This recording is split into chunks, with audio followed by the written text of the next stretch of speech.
सरस्वती मतिप्रदे प्रसीद मम जिह्वाग्रे सर्वविद्या प्रदावहे। सरस्वती महामयी विद्ये कमललोचनी विश्वरूपी विशालाक्षी विद्यामदेहि नमोस्तुते।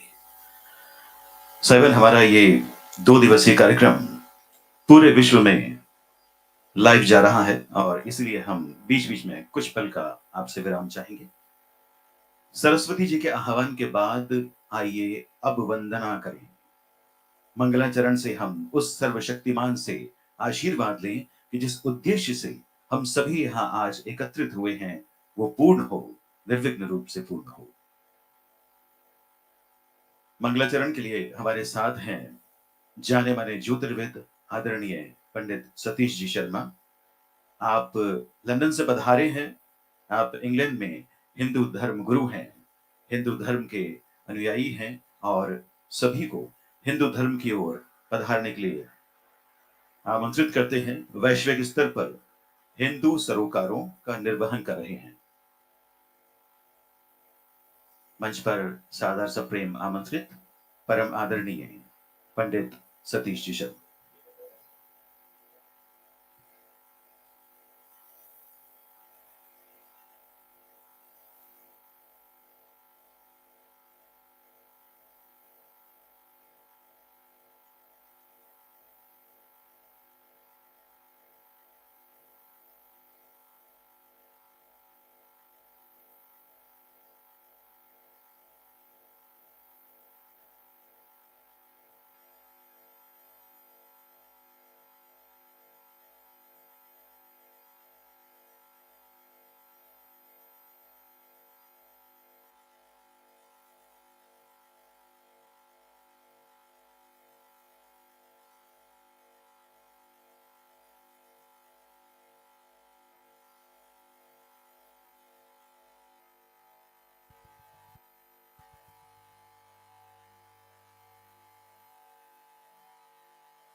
Check check check.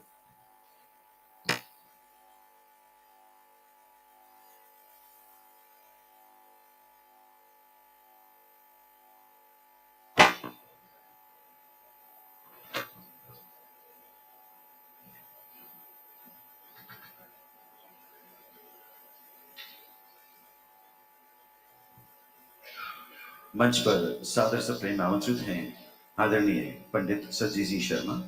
आप आह्वान करेंगे गुरुओं का, समस्त ऋषिगण का, समस्त देवगण का, प्रकृति का, संसार के समस्त जीवों का। जाने वाले ज्योतिर्विद आदरणीय पंडित सतीश जी शर्मा।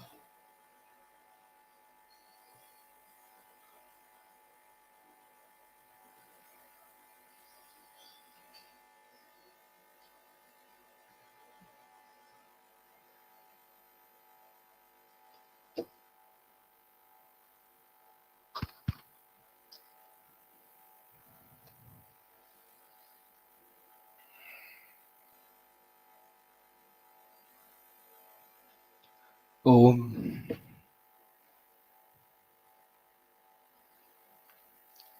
ओम अखंडमंडलाकारं व्याप्तं येन चराचरं तत्पदं दर्शितं येन तस्मै श्री गुरुवे नमः। गुरुर्ब्रह्मा गुरुर्विष्णु Vishnu Gurudevo Maheshwara Gurur Sakshat Parabrahma Tasmai Shri Guruve Namaha. Om.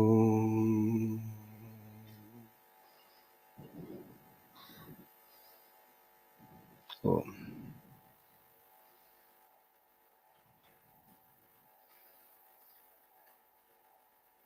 Allow me the opportunity to bathe in this moment. My parents used to say to me that if you're going to do sadhana and you're going to ask for something, then always ask for the company of people of wisdom and learning. And I've always asked for that, but my sadhana is imperfect because I always ask to be able to sit at the feet of wise people and listen to them. But the fact that I'm standing here speaking in the presence of some of our wisest and most learned people is an indication of how imperfect my sadhana is. But we are here. Thank you everybody for coming, and thank you to everybody who has come from so far away. We have visitors, I know, this year from the United Kingdom, from the US, and this year's Jaipur Dialogues looks as though it's going to be the best of the Jaipur Dialogues, and hopefully it will set the bar for future Jaipur Dialogues. I was very kindly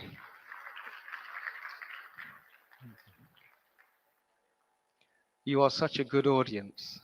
Thank you. I was kindly invited by Sanjay ji a while ago. He said, Satish ji, you must come. And I thought I'd come and have a nice quiet 2 days in Jaipur and also engage in a little bit of Samudra Manthan with some incredible speakers.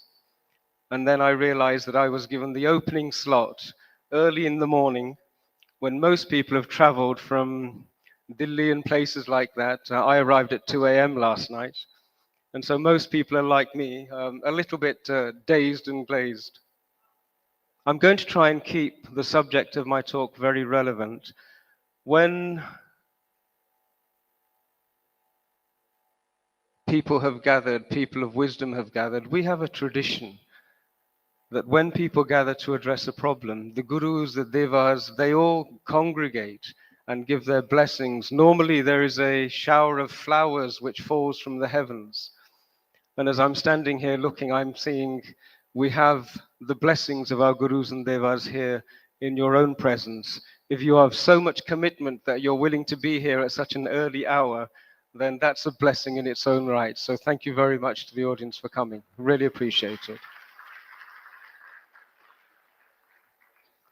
We have just heard an invocation in Sanskrit. Sanskrit is the most beautiful language. And in my mind, it's the language which contains Vidya, Gyan, and the most beautiful experiences of humanity. Hindi is a beautiful language which is the divine language of affection and prem and love.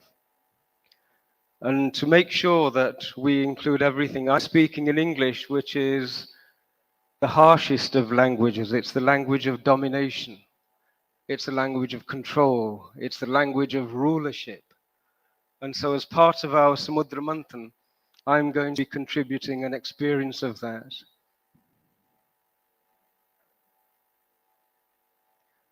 I was wondering what I'm going to talk about in the presence of our Dharma Gurus, who are masters of Dharma Shastras. What do I have to teach them? Very little. But my particular area of expertise, having lived in the West for over 55 years, is probably adharam. If I'm a master of an understanding, it's an understanding of what adharam is. And so I'm going to talk a little bit about adharam, and hopefully that will set the context for the rest of the 2 days, and we can use my guidance about adharam to understand what we need to do. How do we recognize adharam? How do we recognize vidharmis, adharmis, in a manner that we can interact and engage them? I had a wonderful set of thoughts set up this morning. Then I bumped into dear and respected Adarnya Professor Gupta over breakfast. And so he added a few more thoughts in. And I'm just assimilating some of his wisdom. He mentioned the four Purusharth. And if I was trying to understand what is dharma and what is adharma, I would say that adharma is the understanding and the identity which is stuck in Kam and Arth. It has no knowledge of the other two Purusharth. It tries to find Anand in Kam and Arth. Now, as Sanatanis, as people of an ancient dharmic civilization, we struggle to understand the way in which civilizations and people who are stuck in Kam and Arth behave. The number of times I've heard our dharmic family say, "Ye inhone kyon kiya?" with outrage. In the United Kingdom, we had an attack on the Hindu community in Leicester. And so many people were saying, "Why? Humne to kuch kiya hi nahi." We are innocent. And it takes a while for dharmic people to understand the nature of adharmic people. And so in the time that I have, I'm going to try and share that with you. What we had in Leicester was an attempt to ethnically cleanse Hindus from a part of Leicester. Here in 2022, in the United Kingdom, a town where 46% of the population is Hindu, the largest Hindu community, we had adharm in action. They had decided they wanted the calm, the anand that comes through violence, because there is an addiction to that anand as well. You may have seen on your screens the hatred in their eyes, the anger in their voice, and yet they were experiencing anand, these feral children who were doing this. They wanted the earth of that location in Leicester because it was their area, and they didn't like the presence of Sanatanis in their area. And you saw the anand that they got in shouting and scaring. In one of our mandirs, we had Pitrupaksh being commemorated. Elders were in mandirs and they were reflecting upon the contribution of our ancestors. And outside, there were people screaming and shouting at them, making light and denigrating and vilifying them. But they were infused with anand as well. So it's important to understand how this functions. What I'm hoping by the end is that you will have something of use to you. Anybody who is a sadhak, he will take what is helpful for his sadhana in every instance and then be able to act on it. And we are descendants of a civilization based on Gyan and Vidya. And so we need to understand before we then act. And one of the easiest ways to prevent wise people from acting is to keep them confused. If you say to a computer, 2 plus 2 equals 4, 2 plus 3 equals 7, the computer will go into a loop. कि ये तो मुमकिन नहीं है. But what we do as people who are traditionally rooted in Vidya, we try and work things out. We try and understand everything. And it's only when we understand that we see clearly what to do. This was the conundrum on the Kurukshetra that Arjun faced as well. And so I'm hoping to share with you some understandings from the Adharma Kshetra, where I have done my Karam Seva.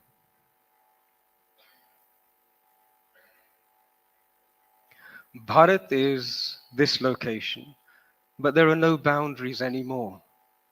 There are no national borders. There are no regions which are sacrosanct. There are no democratic boundaries anymore. What there exists now is one Kurukshetra. And something that is said here in Bharat resonates straight away in the rest of the world. And what happens in Leicester resonates and impacts upon what happens here. So whether we like it or not, we are in a battlefield. There is a battle going on, and we need to recognize who the enemy is, what their identity is, and what their problem is. And we have a unique responsibility. When you have civilizations which only know Kam and Arth and how to become addicted to the Anand that Kam and Arth brings, it is only the children of a dharmic perspective who can show them what the next step in human societal evolution is. That means you. Each and every one of us is the recipient. The very fact that we exist is because in our ancestry we had courageous people who said, Hum dharm ko nahi chhodenge. And so each and every one of us has this responsibility.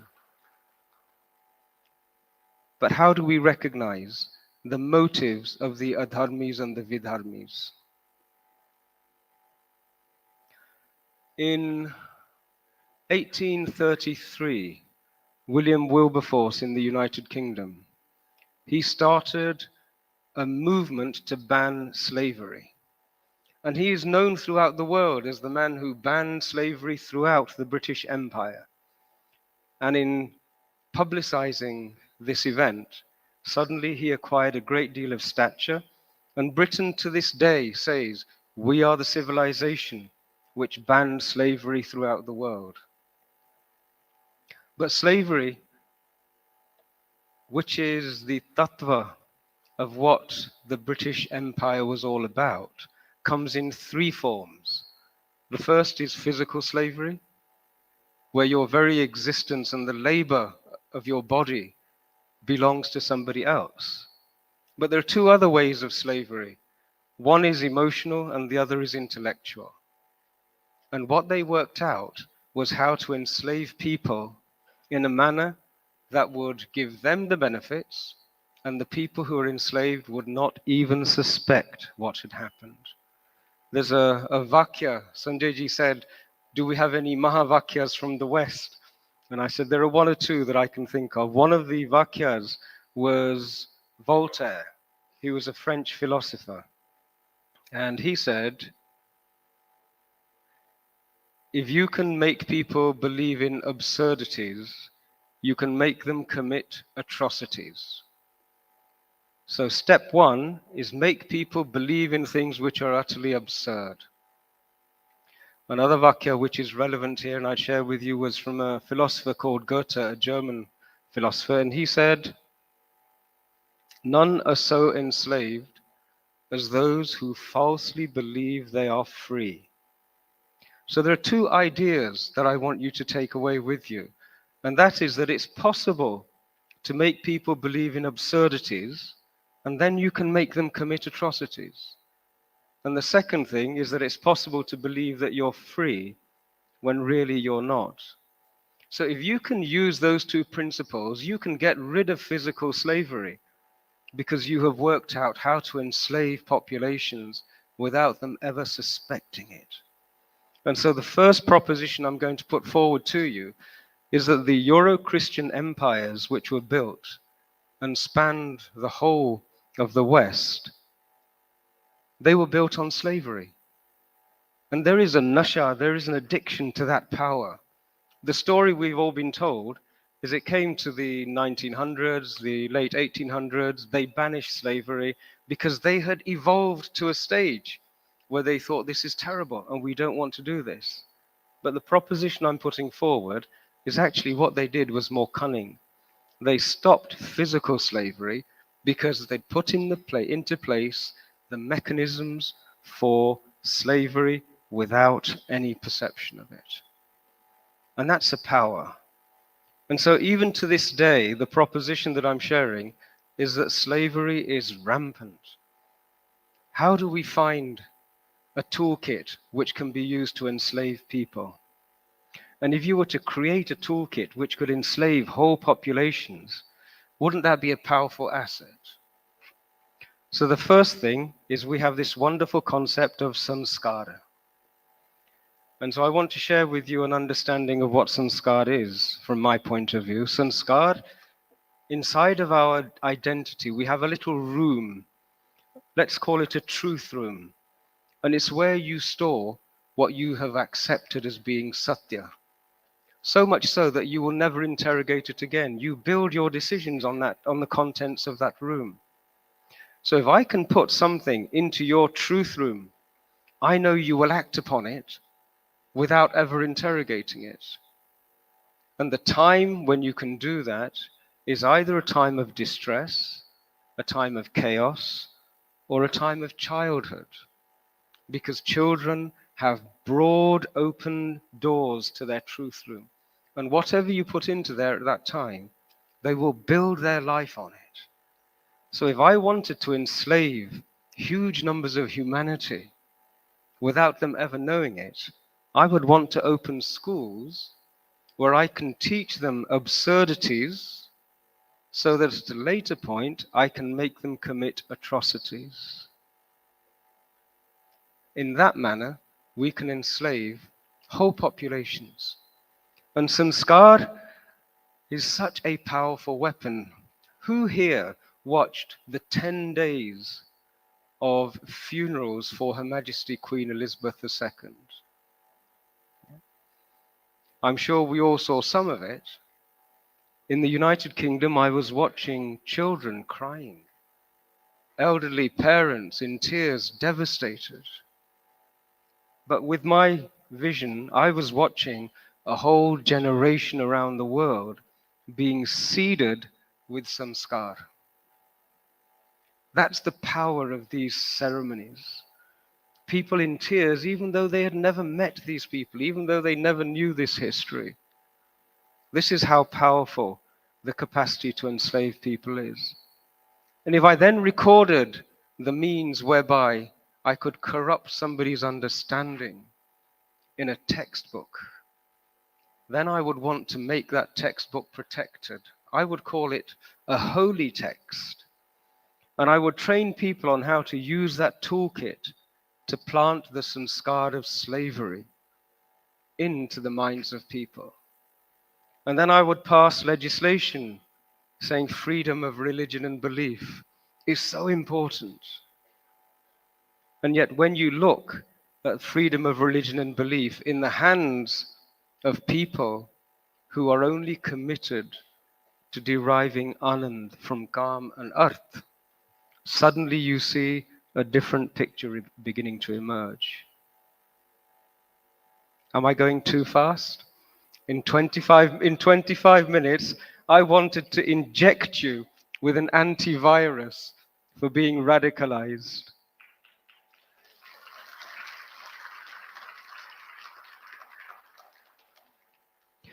You know, I never meant to be doing this work.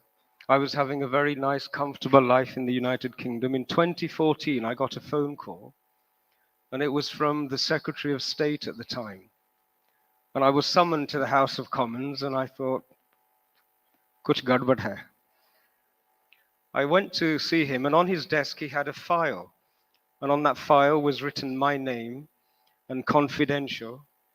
And he opened it up and he read through it, and I sat there waiting for what it was I was there for. Lord Eric Pickles he is now. And he said, Satish, I have one question for you. Why is it that Hindus don't radicalize? So understand this. A Secretary of State in the United Kingdom asked a dharmic scholar to come and talk to him about why Hindus don't radicalize. And I didn't have an answer. I gave him a response, and I could have talked about dharma shastras and karma and everything else, but I didn't have an answer that I felt was adequate. So I thought, I need to know, why is it that Hindus don't radicalize and others do? And that's what started my journey and exploration of adharam. What is it that makes us immune to this? And I'm sharing with you some of the fruits of that exploration. When you ask a person who is healthy, why is it you're not ill? This is the problem I had when I'm sitting across from the Secretary of State, and I'm thinking, what can I say to him? but it's the pathology of disease that we study. And so I'm sharing with you some of the understandings I've acquired about the pathology of disease, because adharma is a disease of humanity.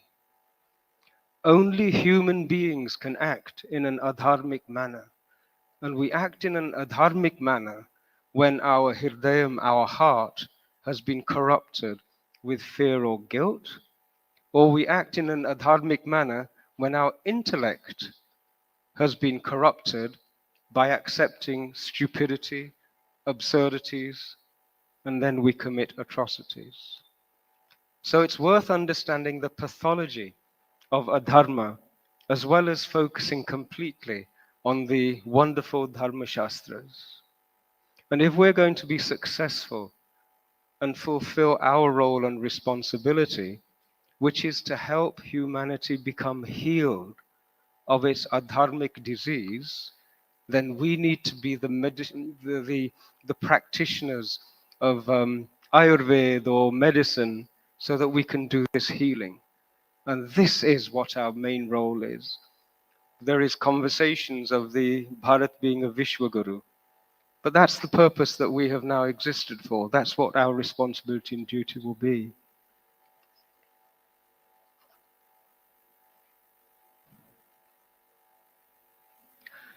It's perfectly reasonable, as I've said, to enjoy Anand out of Adharam. And it has its own addiction. First step, please recognize that we're dealing with people who are addicted to Adharam. We're dealing with civilizations who are addicted to Adharam. They know only Kam and they only know Artha. So when they come here, when you have an ambassador coming from the United States, we need to recognize that although as human beings, they are dharmic creatures, they are carrying a disease of adharam. And we are in the minority. Remember this, we are in the minority. But each of us is a carrier of antibodies, of antigens. And we have that capacity to communicate that, to infect that, and to undo the harm with each and every person. People say to me, what do you think about religion? What do you think about the conflict of all of these religions? And I can almost sense a ripple, an undercurrent of discomfort that, uh-oh, he's going to say something which is going to cause a problem here. But I'm not. Our understanding in our Sanatani tradition is that the earth has been engaged in sadhana for thousands of years to create an ecosystem which will support this physical form. And so when people came to Bharat with ideas that were crazy, we never said all dharma, all religions are the same. We never gave equality and reverence to stupid ideas. But what we loved and what we respected were the human beings themselves. We worshipped Devi and her sadhana in welcoming all of those people to this land. It's a mistake to think that we gave equality of reverence and respect to ideas which were frankly absurd. That's not the truth. And it's about time that we with confidence stepped forward and recognized that there are some ideas that are frankly stupid.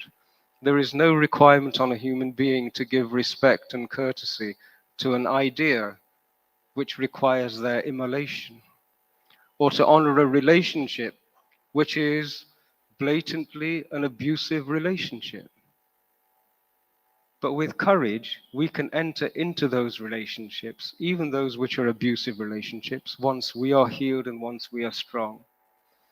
And the next 2 days that we have here is such an amazing opportunity for each and every one of us to infect each other with so much Pran Shakti, so much clarity of thought, so much integrity of understanding, that when we leave this place, each and every person we come into contact with is also infected with the Pran Shakti of Dharma.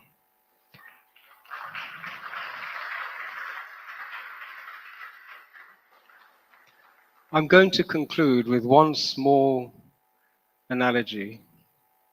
I learned an awful lot from my Punjabi parents, and there are village tales in Punjab which are the most beautiful, beautiful stories.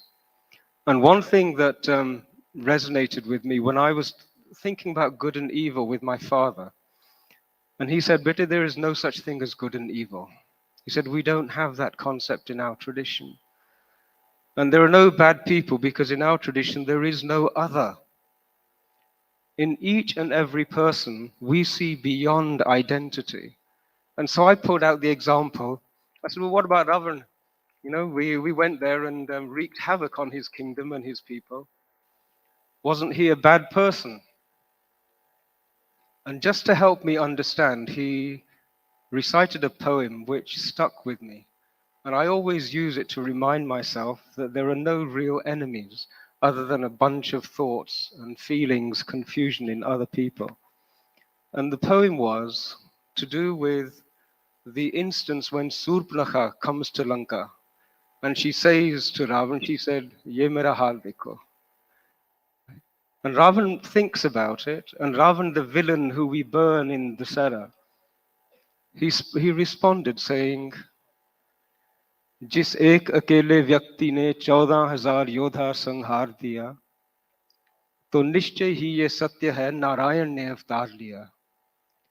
वो हरि है, मैं हरि भक्त हूँ, बैर का नाता जोड़ूंगा, बंधन जन्म जन्मांतर के इसी जन्म में तोड़ूंगा। मौत नहीं है, मोक्ष है ये, बैर नहीं अनुराग है ये, भगवान हो, तीर भी उनका हो, भक्तों के लिए सुहाग है ये। And remember, when Ravan was defeated, Ramchandraji sent Lakshman to him with respect and honor to ask him for guidance. And if at that time, after so much trauma, Ramchandraji was able to maintain that tranquility and clarity of thought, that's an example for us. And if we can maintain that, we have a uniquely dharmic offering into this dharma yudh. And jeet to hamari hi hogi, wo to honi hai. Jai Shri Ram to everybody.